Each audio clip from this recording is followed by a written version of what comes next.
저 기업거버넌스 포럼에서 법무부 부위원장 맡고 있는 심혜석 변호사입니다. 교수님과 그 박사님 사이에서 제가 할 수 있는 거는 사실 실무적으로 제가 경험상 어떻게 문제점을 느꼈고 그거를 어떻게 지금 치유하는 시도를 하고 있다라는 것을 한번 좀 말씀드리려고 가져와봤습니다. 일단 우리나라 이것도 뭐 전반적으로 터널링 뭐 어떻게 이용도 뭐 여러 가지 방법으로 이용을 하는데 제가 볼 때 뭐 이렇게 한 세 가지 정도로 이용하는 경우가 많이 있잖아요. 현금 흐름 터널링, 뭐 자산 터널링, 지분 터널링 이렇게 가지고 있는데 이게 어느 부분에 문제가 있는지 제가 지금 말씀드리려고 합니다. 요거는 제일 사실 우리나라에서 제일 문제는 사실 3번이죠. 이 합병이라든지 인적 분할, 뭐 물적 분할하고 막 하면서 주주들이 돈을 뭉텅뭉텅 가져가는 게 현실입니다. 그 외에도 뭐 2번도 뭐 상당히 많이 있고요. 그냥 그 오랫동안 계열사에 거래를 하면서 여러 가지 것들을 또 터널링을 해가지고 편집하죠. 하지만 이제 사실 말씀하셨다시피 금액 자체, 보수 자체는 사실 미국과 비교하면은 그렇게 어마어마하다, 그렇게 절대적인 금액이 크다, 그거는 사실 아니기는 해요. 예. 근데 우리나라가 워낙 배당도 짜고 주주 환원 규모가 너무 작다 보니까 예를 들어서 이렇게 배당 하나도 안 주는데 어떻게 대주주는 이렇게 많이 가져갔냐, 이런 얘기를 그냥 주주들 하게 되죠. 솔직히 그 약간 어떤 느낌이냐면은 좀 제발 좀 자비를 구합니다, 이런 느낌이라고 할까요? 이 정도까지 했으면은 좀 이거는 어차피 가져가시는 것도 많은데 이거는 좀 덜 가져가셔도 되지 않나, 뭐 이런 생각도 하고 그렇게 느낍니다. 또 제가 이게 남양주 감사로서 발표를 하다 보니까 이게 남양주만의 문제는 아니에요. 사실은 이게 후에 나중에 다시 한번 말씀을 드리겠지만은 이 절대 금액이라든지 뭐 이게 이런 게 조금 오해의 소지가 있긴 한데, 뭐 배수라든지 이게 이것보다 더 심각한 기업들이 굉장히 많이 있어요. 그냥 제가 볼 때 어떤 하필이면 제가 차파트너스의 추천으로 다른 주주들이 또 추천으로 또 주주 지지를 받아서 이번 주총에서 정기주총에서 감사로 선임이 되면서 어쩔 수 없이 뭐 보이는데, 차라리 모르면 모를까, 보이는데 문제 제기를 안 하는 것도 그 성관주의 충실은 위반일 수 있지 않겠습니까? 제가 그 주총장에서 앉아서 그 전날쯤 말씀하시더라고요. 그냥 될 것 같다. 이게 되면 이제 뭘 어떻게 해야 되느냐, 그 다음날 이제 감사로 취임을 하면은 어떻게 해야 되나 하고 보고 있는데, 이게 쭉 보니까 이거 보수 결의 관련해서는 제가 볼 때는 문제가 있어 보이더라고요. 이거 뭐 근데 문제가 있어 보이는데 이거 넘어갈 수도 없는 노릇이잖아요. 그래서 지금 문제를 삼고 있는 거지, 이게 특별히 이 해당 저희 회사가 문제가 있다라고 해가지고 하는 건 아닙니다. 여러 가지 노력이 있긴 하죠. 이거는 교수님도 말씀하시고 또 박사님도 말씀하시겠지만은 뭐 보상위원회 같은 것들이 미국은 있죠. 위사회의 위원회도 있고요. 근데 이 위사회의 위원회 뭐 많이 있지만 독립적이지는 않잖아요. 솔직히 여기가 한국이잖아요. 미국이 아닙니다. 독립적인 목소리를 내기가 굉장히 어렵죠. 사실 미국도 경쟁적으로 지금 보수를 올리고 있잖아요. 미스 컴펜세이션 커미티가 있음에도 불구하고 또 여러 가지 모시도 하고 있음에도 불구하고, 물론 이제 미국은 주가에 연동한다든지 뭐 이런 방식으로 주주와 그런 보수와 일치시키려는 그런 노력이 존재하는 게 우리나라와 차이가 있습니다. 우리나라는 뭐 배당도 안 주고 주가가 어떻게 되는지 간에 보수를 많이 받아가는 그런 게 문제죠. 특히 지배주주에 의해서 이 사회가 구성되고 있잖아요. 우리나라에서 뭐 보상위원회를 한다고 하더라도 기껏해서 잘해야 진짜 대부분 안 되죠. 대부분은 분리선출감사위원이 되는 사회이사 후보로도 사회이사로 선임되는 것도 굉장히 어렵고, 올해도 뭐 저는 이제 개인적으로 키스코홀딩스 주주연대를 이끌면서 이거를 좀 시도를 해봤는데 뭐 저도 몇백 주 차이로 떨어졌잖아요.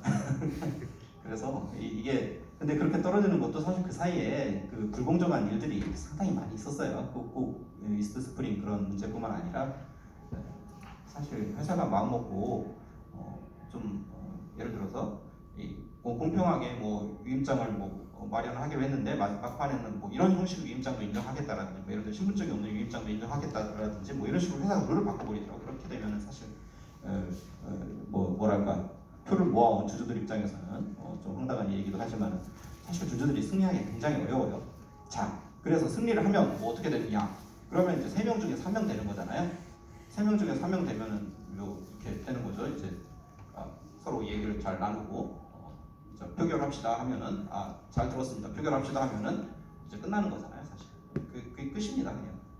그리고 물론 이제 감사는 좀 더 좋은 게 감사는 독립적으로 혼자서 할 수 있는 거는 좋아요. 사실 뭐 어떤 위원회는 아니니까.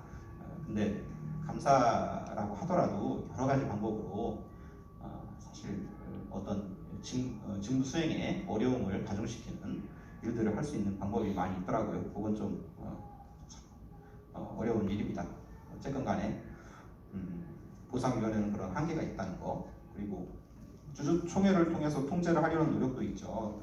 뭐 미국 같은 경우는 뭐 이런 것도 있다고 제가 말을 들었습니다. 그게 또 권고적 주주 제한이라고도 말을 들었어요. 사실 구속력 없는 결의가 과연 얼마나 우리나라 현 사회에서 의미가 있을지 첫 번째로 그게 문제고요. 두 번째로 이것도 통과가 어렵잖아요. 사실 3% 제한이 있는 감사 분리선출 감사위원회 있는 사회에서 선임만 통과도 굉장히 어렵습니다. 올해도 많은 분들이 노력을 하셨지만 남양교 외에는 사실 통과한 게 없어요. 기껏해야 뭐 의미가 있다라고 하면은 주주 제안을 통해서 주주총회 테이블에 올린다라는 정도의 의미는 있죠. 심지어 그것조차도 경우에 따라서 의관상정을 안 해주기도 하고 경우에 따라서는 의관상정 가처분을 진행을 해서 올리기도 하는 그런 일들이 있겠지만 이 정도의 의미는 있습니다. 그래서 사실 실효성이라고 하면은 이걸 통과를 시키겠다는 게 아니라 뭐 여론, 도덕적 압박 뭐 이런 정도의 수단은 있을 수가 있겠습니다. 요즘 제가 고민인데 대화, 상생, 우호적 행동주의 이게 참 좋은 말이긴 하거든요. 저도 궁극적으로 이걸 추구해야 하는 것이고 해야 한다고 생각을 하고 있고 또 사실 세상에 어떤 누가 싸우고 싶어하는 사람이 어디 있겠습니까? 그냥 사실 다 잘 지내고 잘 지내고 싶죠. 그런데 이게 어떤 법률적인 무기가 없으면 그게 참 공허하다 라고 느끼고 있습니다.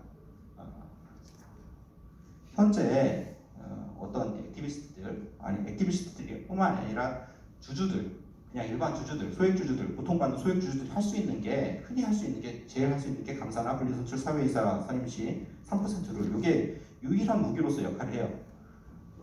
그런데 가만 생각해 보면 과연 3%룰만 있을까? 우리나라 법에 과연 요것만 있는 것인가? 라는 생각을 한번 해보죠. 제가 그 과정에서 고민한 게 요겁니다. 상법 우리나라 368조에 있는 내용이고요. 제 1항 보면은 이건 정족수 정한 거잖아요. 보통은 첫 번째 출석한 주주 의결권의 과반수. 이게 일반적으로 글로벌한 룰이고요. 이거 사실 두 번째 거 발행주식 총수의 4분의 1 이상일수로 하여야 한다. 이거는 우리나라에 좀 비교적 특수한 룰입니다. 그래가지고 이거 4분의 1 이상 못 맞추는 경우가 종종 있죠. 특히 감사선임입니다. 아까 그 감사선임 같은 경우는 이런 일들이 종종 있었습니다. 과거에. 2항 넘어가고 3항 보면은 총회 결의에 관하여 특별한 이해관계가 있는 자는 의결권을 행사하지 못한다. 이게 있어요. 요거 그리고 제 388조에 보면은 이사의 보수는 정관의 제액을 정하지 않았다면 주주총회 결의로 이를 정한다 해가지고 우리나라는 이사의 보수를 주주총회 결의 사항으로 하고 있습니다. 이 두 조문을 결합을 한번 해보죠. 보수 결의에서 이사의 주주를 특별한 이해관계에 있는 자로 보면 사실 과반수를 맞추지 못하는 경우도 꽤나 발생할 수 있고요. 발행주식 정수 4분의 1 이상의 요건을 맞추는 것이 아예 곤란해지는 경우도 과반수를 넘는다고 하더라도 찬성 다수 발생합니다. 사실 부결 가능성이 굉장히 높아집니다. 우리는 이런 것을 통해서 의사 보수 통제 수단을 한번 발견해 볼 수 있어요. 사실 이 조항이 계속 있었던 거기 때문에 이게 입법하는 것도 아니고 그냥 발견입니다. 3%를 이라든지 특별한 이해관계 있는 자는 의결권을 제한하는 제도. 이게 모두 우리나라 상법에 있는 고유한 제도예요. 지금 많은 분들이 이사회 충실 의무라든지 이런 거 입법하려고 주주에 대한 충실 의무라든지 이런 거 입법하려고 노력을 기울이고 있지만은 이것보다 훨씬 더 완화적인 다른 비교적 부차적인 제도조차도 입법이 굉장히 어렵습니다. 또 과연 입법을 하더라도 우리나라 우리나라 행정이나 사법 현실에서 그런 것들을 잘 쓸 수 있을까? 또 그런 만한 역량이 있느냐 하는 문제가 있기 때문에 또 있는 것이라도 또 이걸 보면 또 이 조항이 계속 있었잖아요. 있는데도 지금 잘 안 썼잖아요. 있는 것이라도 좀 잘 써야 하는 노력이 입법보다도 어떻게 보면은 선행되어야 하는 문제 아닌가라는 생각을 하고 있습니다. 자, 특별한 이해관계 있는 주주 의결권 제한을 조금 더 살펴보면요. 이게 상법 교과서 보면 이건 줄줄이 다 나와 있는 겁니다. 논문도 엄청 많고 유래는 이렇다고 하대요. 독일 원래 주식법에 있었고요. 근데 우리나라 독일법 따라왔고 일본이 독일법 따라왔고 또 우리나라 일본법 따라오다 보니까 이렇게 계속 남아 있는 건데 그 원조가 되는 독일과 일본은 이미 다 폐지를 했다고 하대요. 이거는 왜 그러냐? 이게 어떤 경우가 특별한 이해관계 있는 주주냐? 이것에 대한 학설의 불일치 논의, 이게 적용이 어려운 이런 것들이 굉장히 어렵다고 합니다.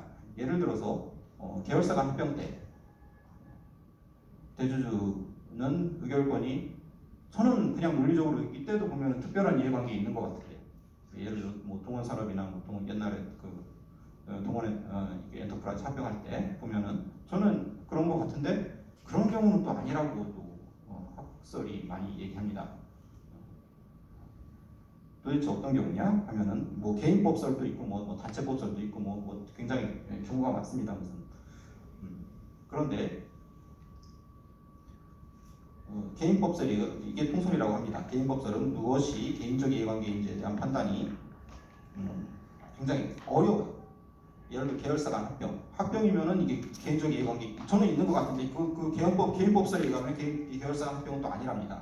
영업양도는 또 된다고 합니다. 이 합병이나 영업양도는 사실 M&A 관점에서는 그냥 그게 그건데 그냥 틀만 달리할 뿐이지.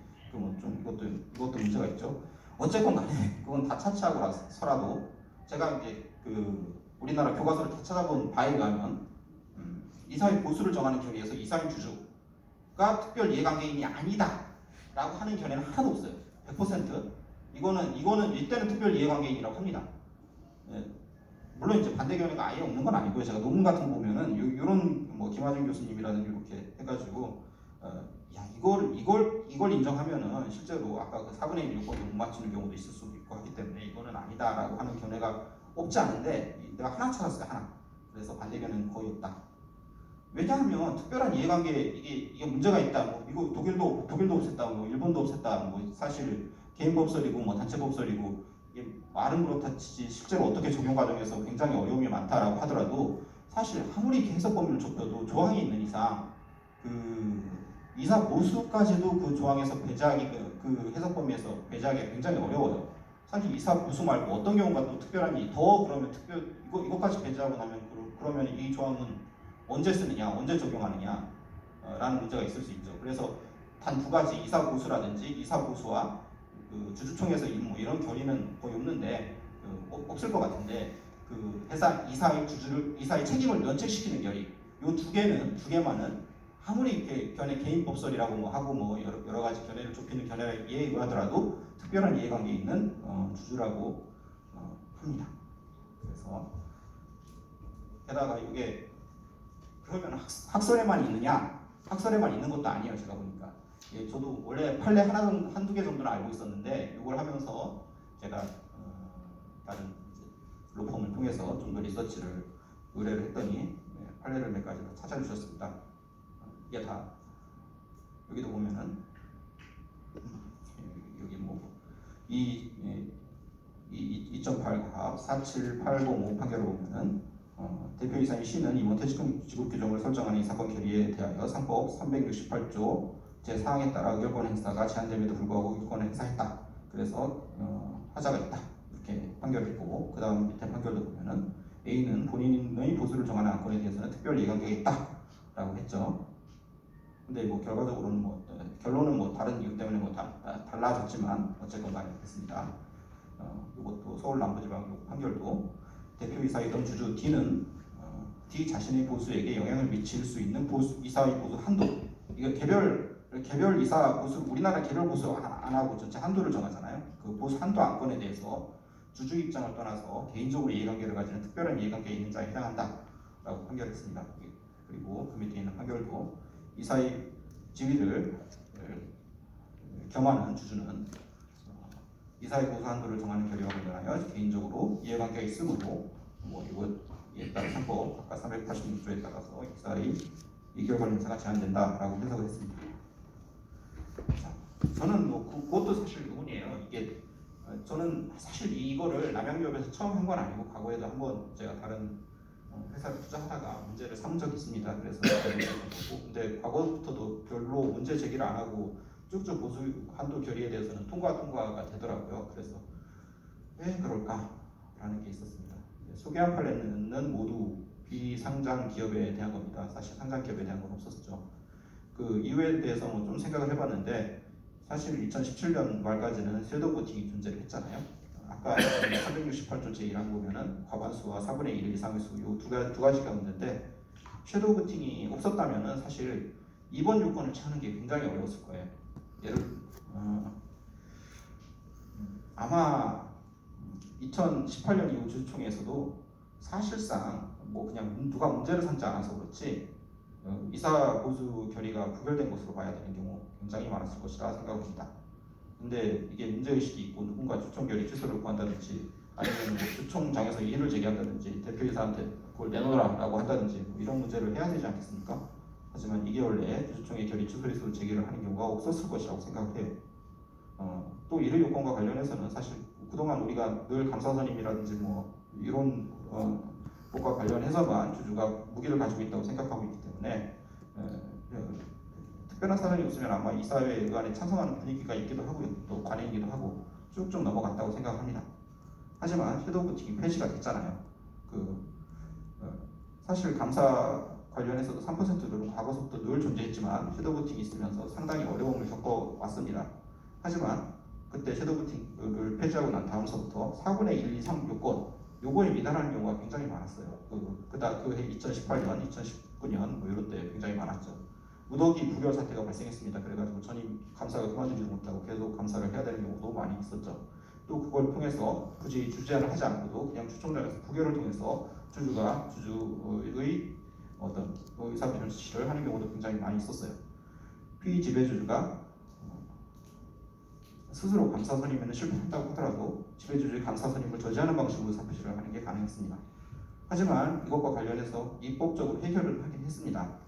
여기 두 가지 조항이 있는데 하나는 감사고 하나는 분리선출 감사위원회에 대한 겁니다. 하나는 둘 다 보면 전자투표를 도입을 하면은 4분의 1 이상 요건은 갖추지 않아도 된다. 이런 내용입니다. 그래서 요거 보면은 이 문제를 해요. 사실 대주주가 70% 80% 갖추면 사실 절대적으로 불가능하고요. 70%나 60%를 대주주가 가지고 있다고 하더라도 만약에 이게 4분의 1 요건을 맞춰야 된다. 특별한 이해관계에 있는 주주라고 해석한다. 그러면 4분의 1 이상 요건을 어떻게 맞추느냐. 이런 반론이 가능할 수는 있는데요. 김하준 교수님 논문도 마찬가지 지켜내고 하지만 그건 3%룰도 마찬가지였잖아요. 3%룰도 마찬가지였고 그것을 통해서 입법적으로 해결이 가능했습니다. 어쨌건 그래서 그걸 근거로 해가지고 반론을 제기하기는 거는 굉장히 어려운 것 같고요. 나머지 것들은 좀 보시면 됩니다. 하여튼 이게 퇴직금 통제도 동일하게 사용이 될 수 있을 것 같아요. 어쨌건 간에 퇴직금도 퇴직금 지급 규정을 통해서 주총 결의를 통해서 만들어지는 것이긴 하니까요. 이번에 저도 소송을 하다 보니까 조사를 해보니까 느꼈는데 3배에서 6배인 경우 굉장히 보통 근로자들의 1년이랑 이제 회장님들의 1년은 완전히 다른 거죠, 사실은. 한 6배 정도 압축해서 사신다라고 생각하시면 될 것 같습니다. 사실 뭐 여러 가지 뭐 비교법적으로 여러 가지 서로 누가 더 강하게 통제하느냐, 누가 더 통제가 약하느냐 이런 것들 많이 있는데 흔히 얘기할 때 이사회에서 통제하는 경우랑 주주총회에서 통제하는 경우랑 주주총회에서 통제하는 걸 좀 더 강한 통제라고 생각하잖아요. 주주총회에서 통제를 한다고 하더라도 그냥 뭐 일반적인 다수결을 취하느냐랑 아니면 이해관계 있는 사람 빼고 메이저리티하고 마이너리티 해가지고 뭐 소수자의가 그 이해관계 없는 사람들만 해가지고 모아가지고 다수결을 하느냐 이걸 가지고 판단하는데 이게 굉장히 강한 통제 수단이잖아요. 사실 이게 특별 이해관계 있는 주주라고 생각을 하면은 대주주를 특히 이사 부수한도 결의에서 이게 가장 강력한 통제 수단이에요. 이게 메이저리티하고 마이너리티를 도입하는 거랑 사실상 뭐 별반 차이가 없는 효과가 발생합니다. 제 생각에는 이런 문제를 좀 많은 사람들이 인식하면 좋겠다라는 바람도 있어요. 그렇게 해서 아마 2018년 이후부터 실제로 따지고 보면 돌이켜서 따지고 보면 그때 당시에도 4분의 1 이상 수를 못 갖고 만약 요 대주주가 투표한 거 빼면은 4분의 1 이상 수 맞추지 못한 경우가 많이 있었을 것이라 생각을 해요. 하지만 문제의식이 없었기 때문에 그냥 넘어간 경우가 많았을 것이고 앞으로 2024년 정기주주총회 시즌에서는 많은 주주가 보다 적극적으로 보수 결의에 의의를 하고 보수와 주주의 이해관계를 일치시키기를 바라는 그런 마음이 있습니다. 이게 물론 이제 이런 이제 현행법만 가지고 제가 어떻게 변호사니까 특히 변호사는 현행법과 판례를 가지고 제일 많이 합니다. 그냥 다른 입법론적인 거는 잘 모르고요, 솔직히. 예. 이 현행법 가지고 하다 보니까 이게 한계가 좀 있긴 합니다. 여기 보면은 388조는 이사회 보수라고만 하고 있죠. 그래가지고 주총에서 정하는 게 이사회 보수지 미등기 의원 보수까지 정하는 건 아니니까 이런 한계가 있고요. 또 매년 전체 한도를 정해서 승인받는 이게 관행이 있잖아요, 사실. 이게 관행인데 임원 퇴직금 규정처럼 일부 기준만 정해서 이사회에 위임하는 형태로 주총 결의를 하는 경우 그러면 어떻게 되느냐 이런 문제가 있을 수가 있고 대주주가 가족, 친인척 등 다수이고 이중 일부만 이상인 경우 그러면 이제 다른 대주주는 의결권이 다 살아있잖아요. 그러면 일단은 행사를 쉽게 할 수 있으니까 이런 데서 판단하는 굉장히 쉬울 것 같다라는 생각이 듭니다. 주주인 의사가 다수이고 만약에 지금 개별 전체 보수 한도를 정하는 거는 사실상 관행인데 예를 들어 개별적으로 보수를 정할 수도 있는 거잖아요. 만약에 그런 경우는 사실상 통제가 좀 어려울 수는 있겠다라는 생각이 듭니다. 이런 한계는 여러 가지 방안을 해결할 수가 있지 않을까 생각을 하고 제가 제 개인적인 사례일 수는 있는데 이게 중요한 메리트 케이스일 수도 있으니까 주권의 소송을 지금 진행하고 있다는 걸 하나 참고로 말씀을 드릴게요. 이 주총 결의는 취소가 되기 전까지는 이런 유효한 것으로 보기 때문에 주총 결의 취소의 소를 먼저 제기했습니다. 주총 결의 이후 2개월 내에 소를 제기를 해야 되는 경우고요. 그래서 저는 특별한 이해관계 있는 주주라고 판단을 하고 소를 하나를 제기를 해놨고요.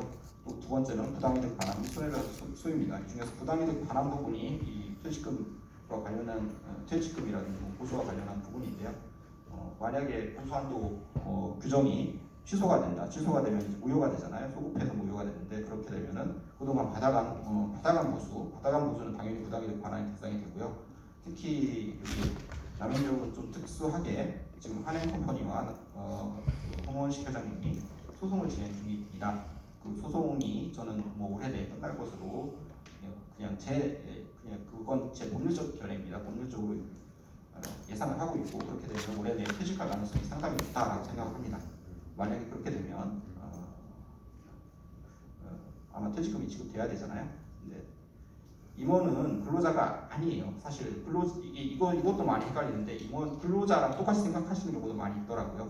근로자는 근로자 퇴직급여 보장법에 따라서 많이들 이해를 하고 있지만 한 달이 아니라 1년 일하면 한 달분의 평균 임금을 퇴직금으로 지급합니다. 근데 임원은 근로자가 아니기 때문에 개별적으로 회사마다 다 임원 퇴직금 규정이라든지 각자의 규정을 정해서 만드는 거고요.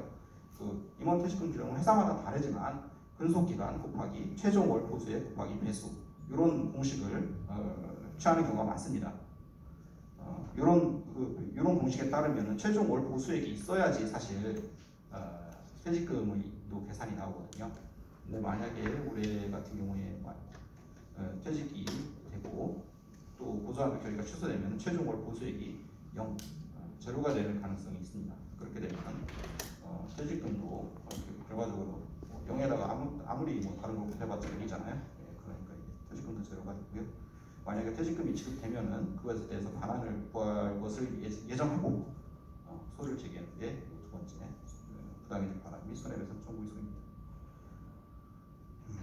그리고 퇴직금 지급 규정 구조를 조금 더 살펴보면요, 사실 근속기간 최종월 보수액 곱하기 배수 이렇게 돼 있는데 이게 제가 다른 회사 것도 좀 보고 해보니 두 가지 경우가 있더라고요. 뭐 243 막 계속 지급이 올라가면서 막 배수가 막 올라가요. 아까도 교수님께서 말씀해 주셨지만 뭐 2사 때는 뭐 2배, 뭐 3대 몇 배 막 하다가 뭐 회장님 되면 막 5배, 5배, 6배 이렇게 올라갑니다. 그래서 최종 퇴직할 때 그냥 그 근속기간 다 통틀어서 7배, 뭐 6배 이렇게 지급하는 유형이 하나가 있고요. 두 번째로는 각 직급에 해당하는 근속기간마다 해당 직급 배수를 적용해서 이제 다 합산하는 그런 유형이 있습니다. 당연히 첫 번째 최종 직급의 마지막 배수를 곱하는 게 가장 퇴직금이 많이 발생하는 그런 유형이죠. 그리고 월 보수액도 여러 가지 유형이 있더라고요. 흔히 생각할 때 연봉 월 보수액이라는 게 월은 한 달은 1년은 12달이니까 그 12로 나누는 게 뭐 일반적이다라고 생각을 할 수가 있는데 어떤 회사는 10으로 나누는 회사도 있어요. 그러면 좀 더 많이 발생합니다. 그런데 좀 남양육은 좀 억울한 게 제가 이걸 왜 그렇게 했는지 모르겠는데 19로 나눴다 그래가지고 이게 사실 퇴직금 규정을 유불리만큼이면은 경영진에게 좀 덜 유리하게 만든 편이에요. 다시 말하면 남양육이 뭐 특별히 더 심각한 기업이거나 하지 않아요. 더 심각한 기업이 세상에는 많다는 얘기예요. 제가 이걸 가지고 곱하는데 어쨌건 간에 저는 이제 제가 하필 이걸 통제해야 하는 자리에 있고 또 뭐랄까 하필이면 제가 이런 문제에 대해서 인식이 있잖아요. 그러다 보니까 소송을 제기를 한 것입니다. 그런데 이제 그게 전반적으로 다른 사람들한테도 널리 쓰였으면 좋겠다는 생각이 드네요. 아니 이런 측면에서 사실 미안한 마음이 없지 않아 있습니다. 이제 죄송하지만 그리고 이게 뭐 마지막으로 이게 늘 이제 지나다니면서 얘기를 하지만은 이게 어차피 홍원식 회장님은 물러나실 분이고 이게 소송 결과에 따라서 그 대동을 받고 나가실 분이기 때문에 남양육을 뭐 불매해가지고 뭐 이게 매출이 적게 오르고 뭐 한다고 해서 그 회장님한테 어떤 타격을 주는 게 전혀 없습니다. 이게 사실 열심히들 다들 일을 하고 있더라고요. 그러다 보니까 남양육 많이 사랑해 주시고 또 제품도 많이 소비를 해주시기를 바라고 있습니다. 감사합니다.